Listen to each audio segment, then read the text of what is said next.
Tenho vontade de me perdoar por me sentir um mero coadjuvante na vida e por ter em mente que a depressão sempre foi companheira desde que me vi como ser humano. Mas é necessário fazer o divórcio desta companheira. E a melhor maneira de divorciar-se da depressão é amar. Comece amando-se, introjetando no seu mundo íntimo a certeza de que você veio à Terra não para ser depressivo. Como no primeiro dia apresentamos o PPS, você está apenas distraído pela depressão. Reencontre a beleza da vida. Recorde-se de Dostoiévski. O mundo será salvo pela beleza. Faça algo por você mesmo, fazendo algo por alguém. Então já está na hora não de se perdoar, mas de se libertar desta ave agourenta que é a depressão. E saia do escuro, viaje na direção do sol. Não faltam crianças drogadas para você levar um pouco de acolhimento. Não faltam idosos necessitados de uma palavra de carinho nas ruas do mundo ou nos depósitos onde se colocam os macróbios. Não é uma questão de auto-perdão.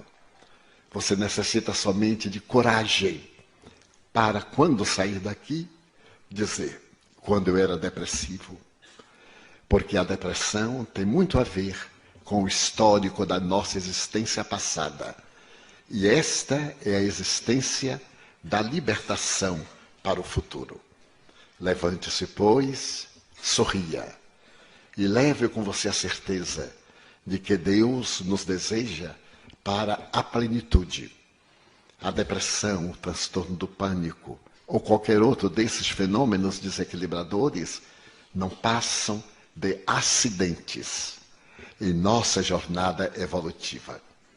Desta forma, nós o adotamos como filho do coração e lhe estimulamos, e o estimulamos a que prossiga de cabeça erguida, vendo também aqui alguém que foi vítima muitas vezes das sombras do pássaro negro e graças à certeza da imortalidade, ao invés de acolher essa tristeza perturbadora, optou pela imensa alegria de viver. Porque reencarnar está muito difícil. A fila tem 14 bilhões. Quem desencarnar agora vai demorar um pouquinho para encontrar vaga. Então aproveite agora que está reencarnado neste mundo de 7 bilhões e 250 milhões. A Terra pode agasalhar 21 bilhões de seres. É a população que Jesus reservou para o nosso planeta. Então, abandone a depressão. E não pense que quando desencarnar, pense que agora, enquanto reencarnado, tem o direito de amar, de ser amado, de sorrir, de cometer todas as bobagens do mundo. Elas também fazem parte da nossa vida. Não pode haver nada melhor do que uma queda dos outros. Pode ser a queda mais trágica, a gente acha graça. E quando é a nossa queda, nós temos dois comportamentos. Se alguém estiver olhando, a gente cai e ri.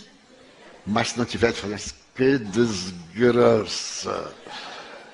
Então, saia da queda sorrindo, triunfante.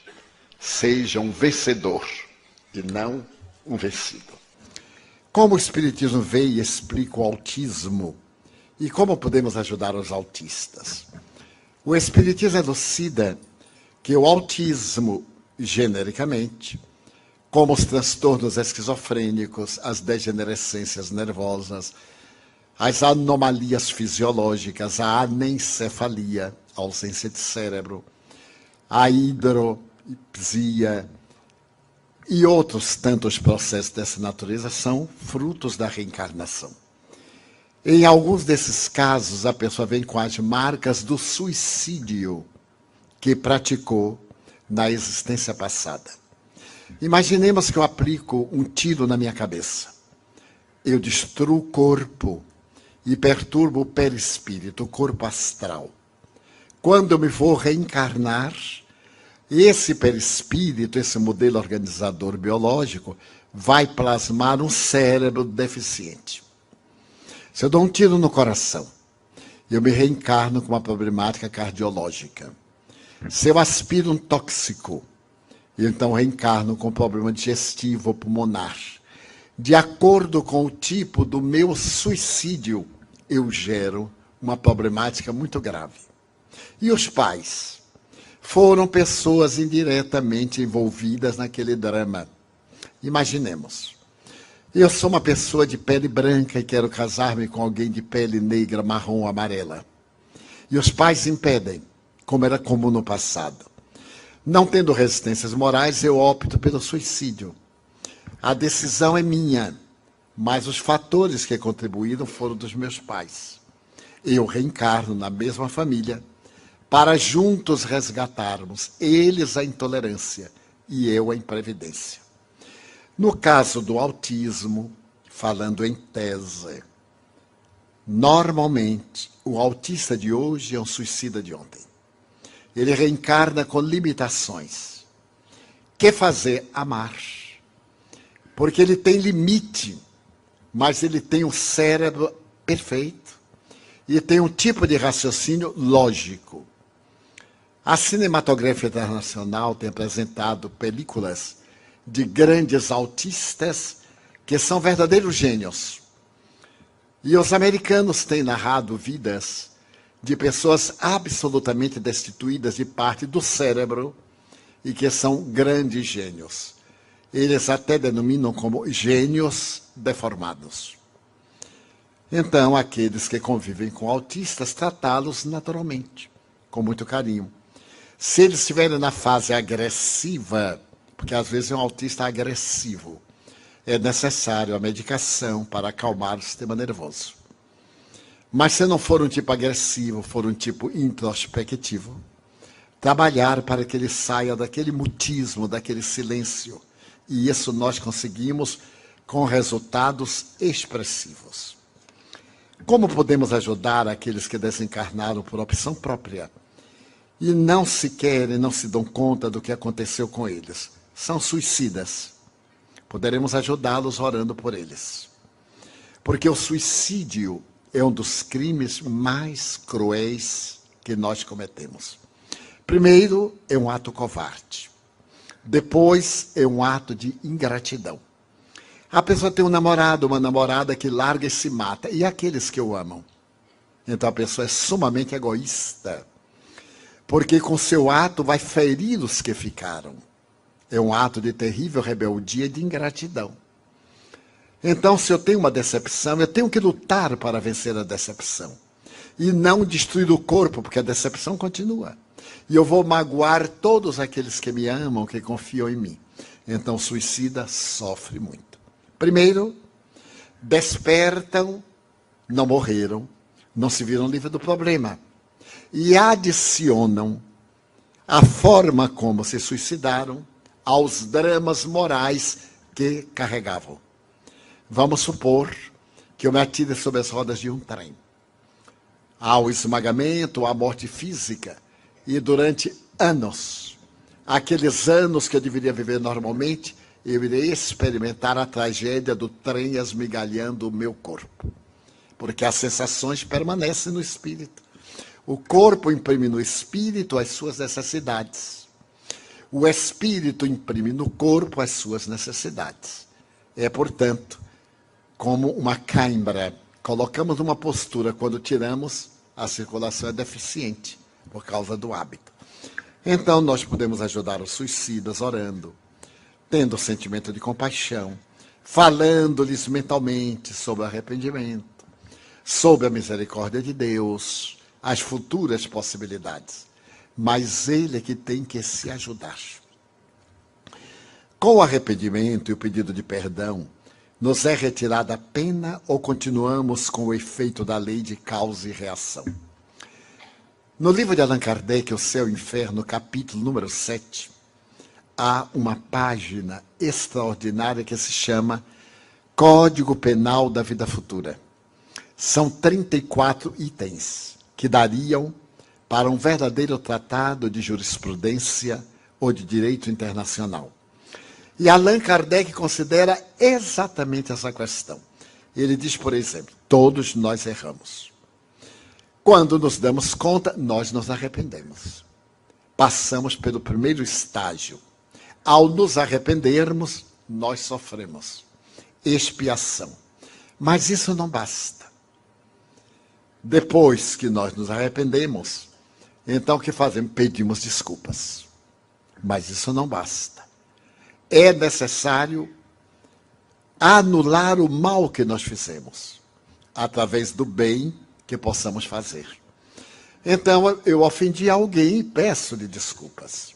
É um ato generoso. O outro me desculpa, mas eu continuo em débito.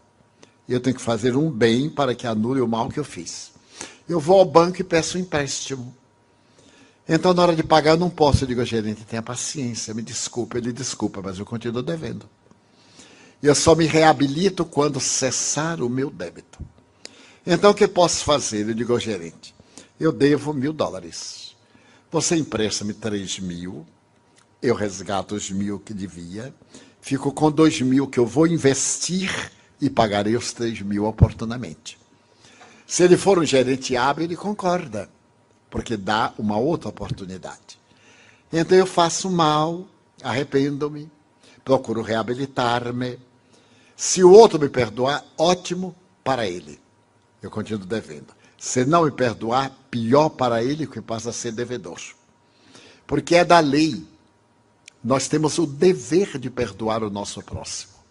Mas nós temos a obrigação de nos reabilitarmos perante o nosso próximo. Porque eu desencaminho uma pessoa. Vamos colocar isso em termos muito práticos.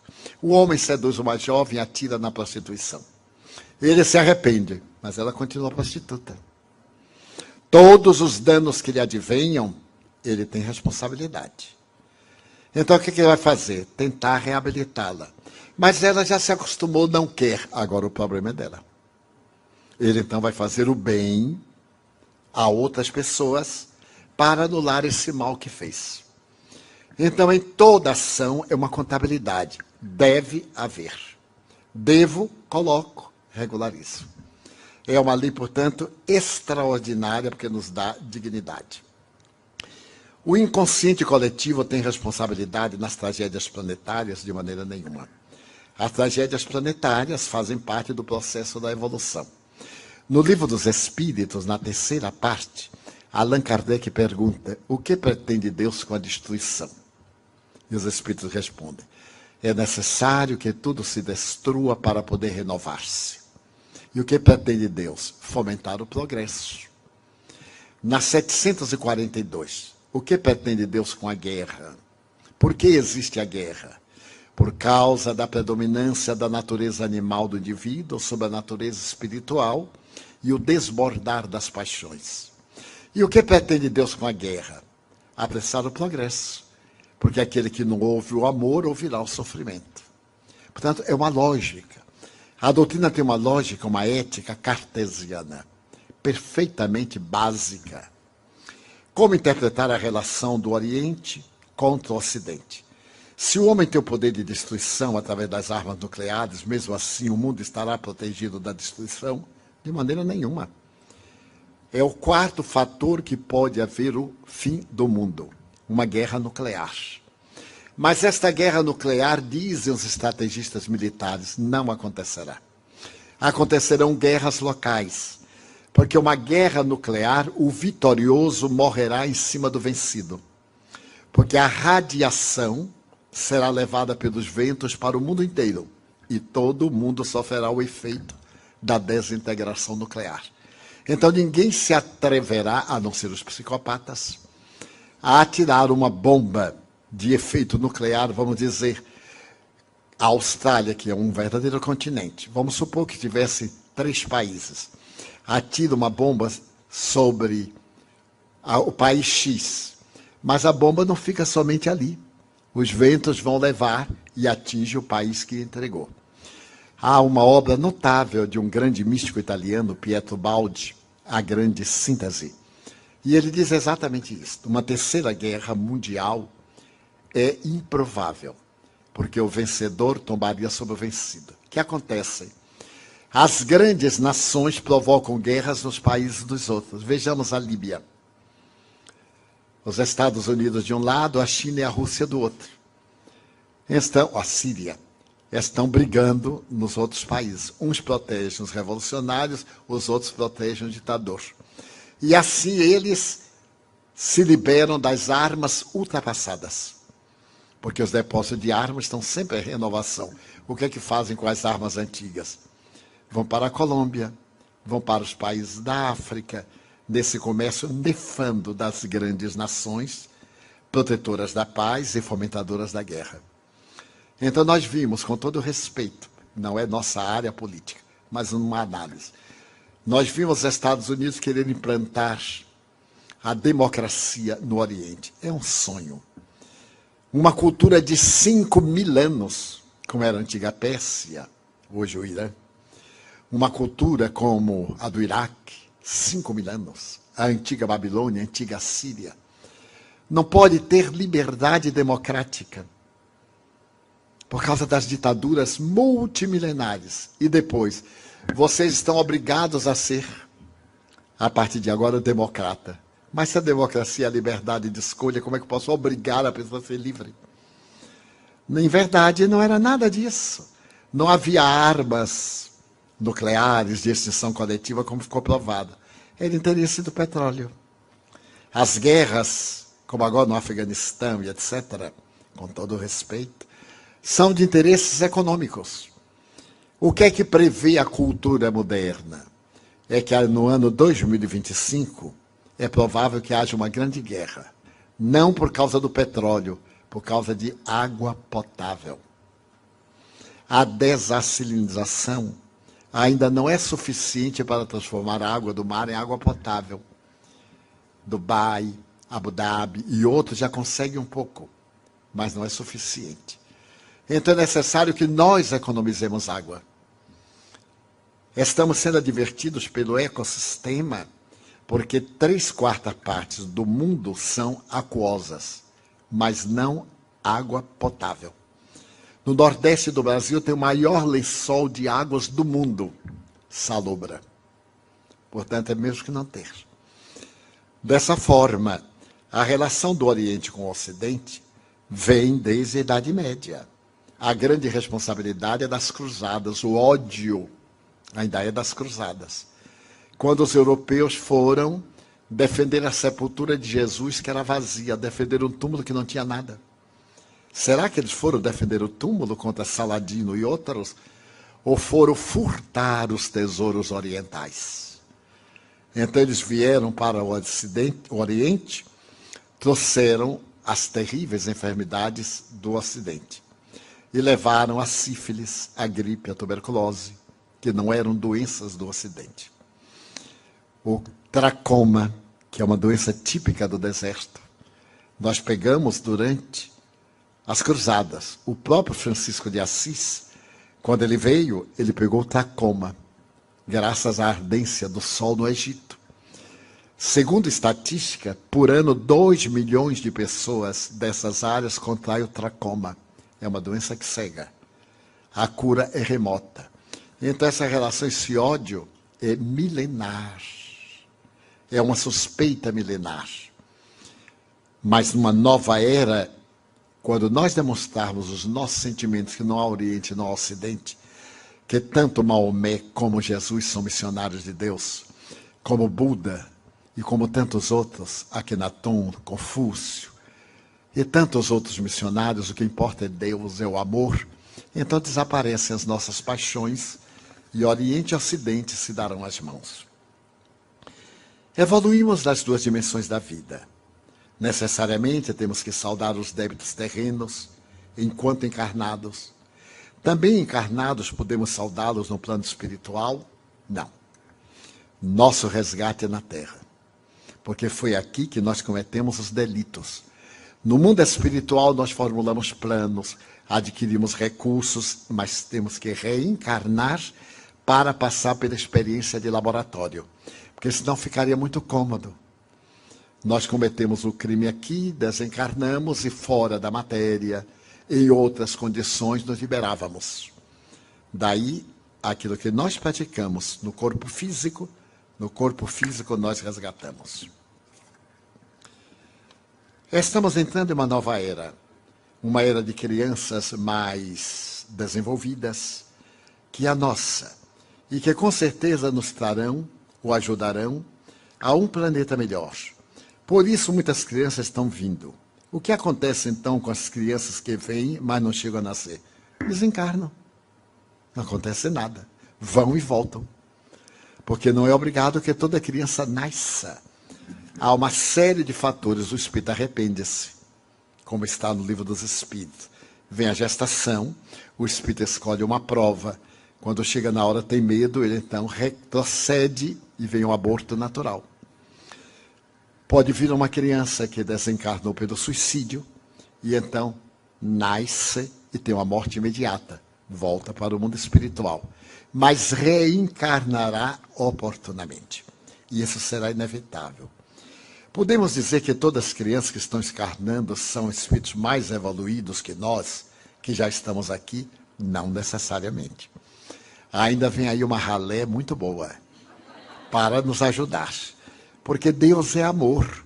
E há muito espírito atrasado no além, no que nós chamaríamos os umbrais, os purgatórios, os infernos. E é necessário que eles tenham sua chance. Então eles vêm. É a chamada luta do bem com o mal. Nós estamos num nível, eles estão no outro. Nós vamos tentar ajudá-los. Se eles perseverarem no mal que lhes apraz, irão para o exílio. Mas terão a chance da reabilitação. Os drogados que não são maus, mas estão viciados, depois de sua desencarnação, poderão voltar a este planeta? Poderão não, vão voltar. Porque eles são viciados, porque optaram por isso, são responsáveis. Se eu opto pelo tabaco, pela droga ilícita, pelo sexo desvairado, a opção é minha.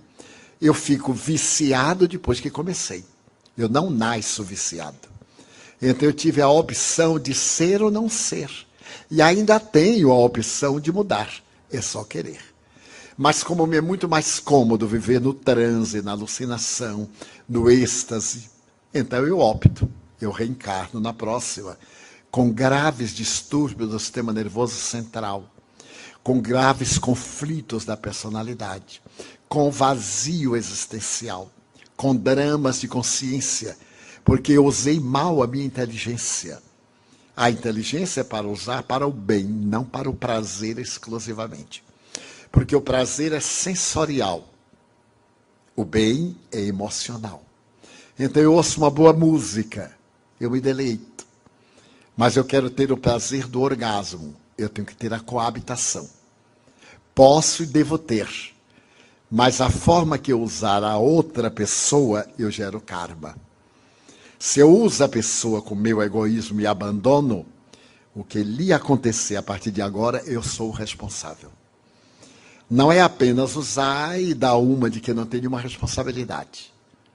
Nós somos responsáveis pelos atos, dos efeitos que produzem. Então, antes de agir, pensar, para evitar comprometimentos. Hoje recebi um e-mail bem interessante, cuja mensagem diz: dos pensamentos surgem as palavras, das palavras a ação, da ação o hábito, do hábito o caráter, do caráter o destino. O que viria após o destino, ou como isso poderia ser explicado? Muito fácil. Ninguém age sem pensar. Somente as pessoas inconsequentes é que agem por impulso. Toda vez que eu tenho algo, eu penso. Primeiro é o campo mental. Quando eu penso, eu elaboro. Quando eu elaboro e repito, eu crio um hábito. Esse hábito fará o meu bom ou o meu mau destino. Que eu serei feliz ou serei desventurado. Vamos dizer que eu tenho o hábito de palavras chulas, palavras vulgares. Eu digo por hábito expressões. Há pessoas que não fazem uma frase sem dizer um palavrão. Por quê? Viciado, mal educado. E há outras que fazem imensos discursos e não dizem uma palavra vulgar, o hábito. Então nós temos bons e maus hábitos. Quem não tem bons, tem maus hábitos. A isso chamamos educação.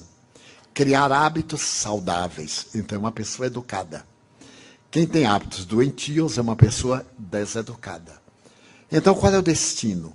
Se a pessoa é educada, é uma pessoa pacífica, harmônica. Se não é, é uma pessoa desequilibrada. O que é que vem depois? O sofrimento. Então é necessário que nós geremos atos defluentes de palavras. Pense no bem e o bem acontecerá. Evite o pessimismo e não entrará em depressão. Ah, mas eu não consigo. Eu não quero. Toda vez que nós dizemos eu não consigo, estamos dizendo eu não quero. Porque sempre quando nós queremos, nós conseguimos. É uma questão de hábito. Como nós não podemos ficar sem pensar, toda vez que vier um pensamento ruim, substitua por um pensamento bom. Então estamos aqui. E eu digo assim, aquele cara está me olhando ali, ele está pensando mal de mim. Eu raciocino, mas por que ele está pensando mal de mim? Eu não estou pintado, eu não estou nu. Sou uma pessoa normal, não tenho 4 patas. Então não vejo por que isso. Não, ele está me olhando porque ele está tentando me reconhecer. Aí eu vou rir para ele. Aí eu olho. Acabou-se o problema. Então, toda vez que vier um pensamento ruim, põe um pensamento bom. Os psicólogos dizem que durante o dia nós temos 95 mil pensamentos. Eu não sei como é que eles contaram. 95 mil. 90 mil repetitivos, depressivos, pensamentos viciosos, negativos.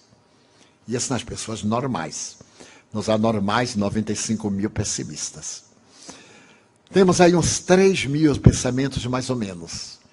E alguns pensamentos bons. Vamos reverter a ordem. Vamos cultivar os pensamentos bons o máximo de tempo. Não é ser santo, não. É pensar coisa boa. Porque é o prazer de pensar coisas negativas. É um prazer mórbido. É um costume. É o hábito de querer ser infeliz. Eu encontro pessoas que têm tudo para fruir de uma vida agradável. E que fazem tudo para ser antipáticos. Até nós no Brasil temos esse ditado. Se a gente pode complicar, para que facilitar? E aí vive complicando a vida. Eu, por hábito, não reajo. Por hábito. Algumas vezes escorrego. Mas, por hábito, não reajo. E certo dia eu ia caminhando e veio uma pessoa, deu uma trombada em mim e me derrubou. E ainda me olhou com raiva. Eu digo assim, desculpe estar na sua frente. Eu não previ que via um trator sem freio. A pessoa desarmou, né?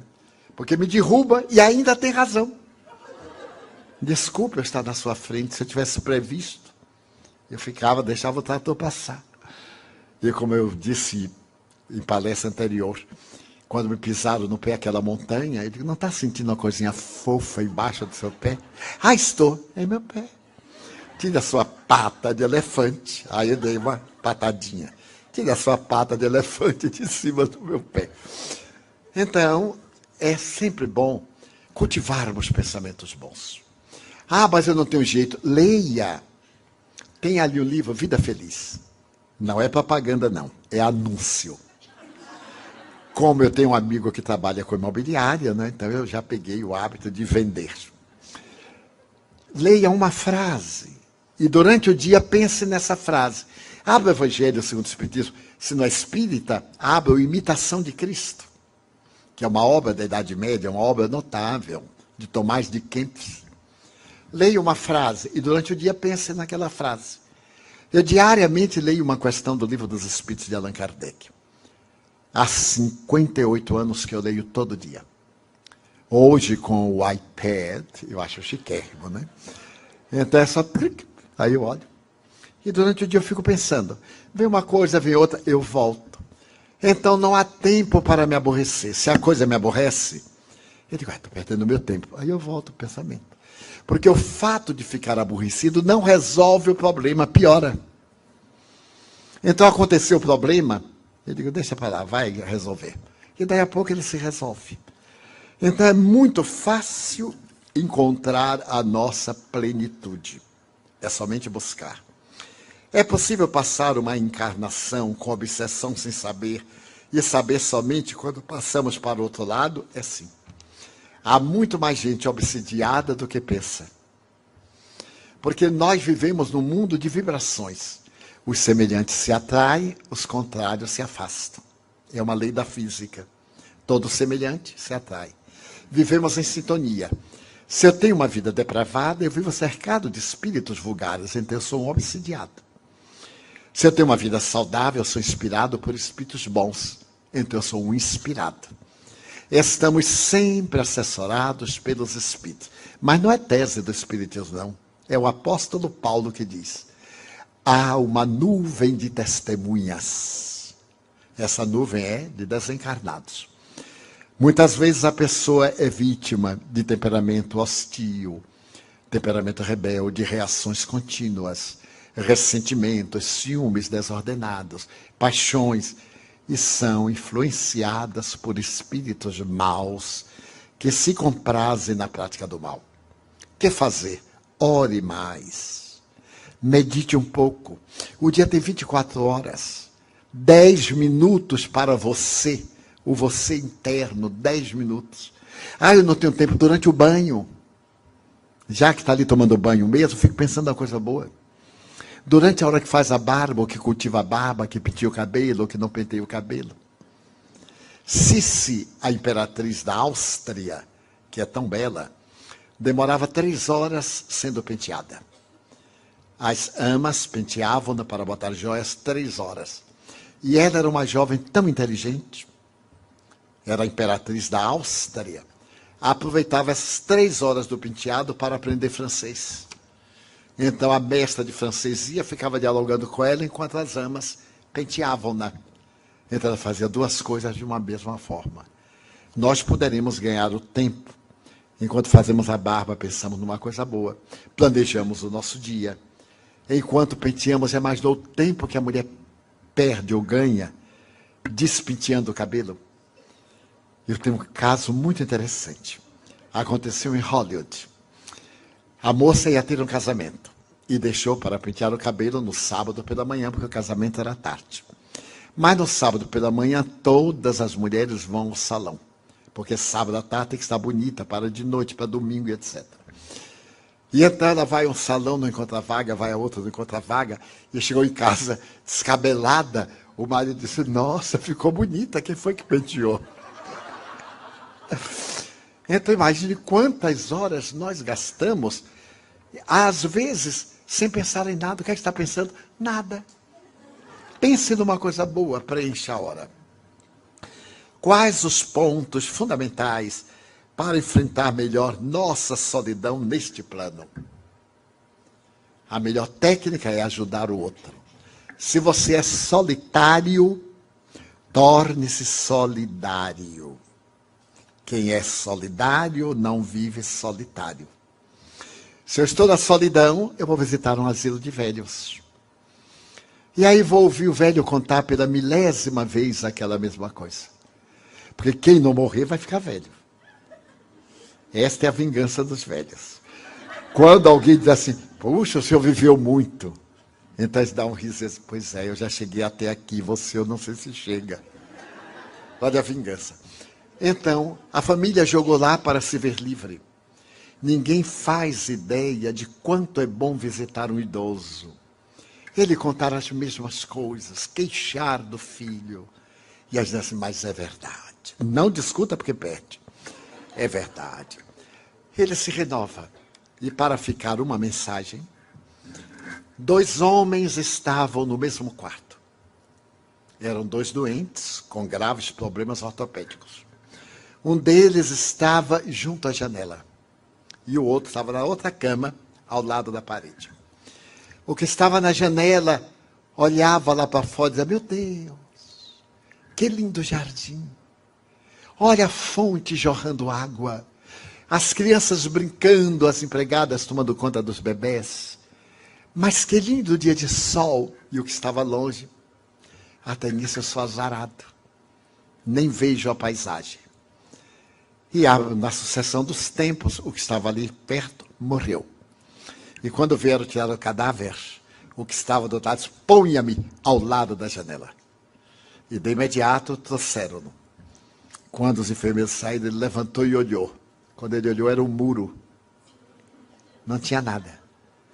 O outro olhava a beleza que gostaria de ver lá fora. Todos nós temos beleza interior. Não permitamos que os muros da vida criem dificuldade.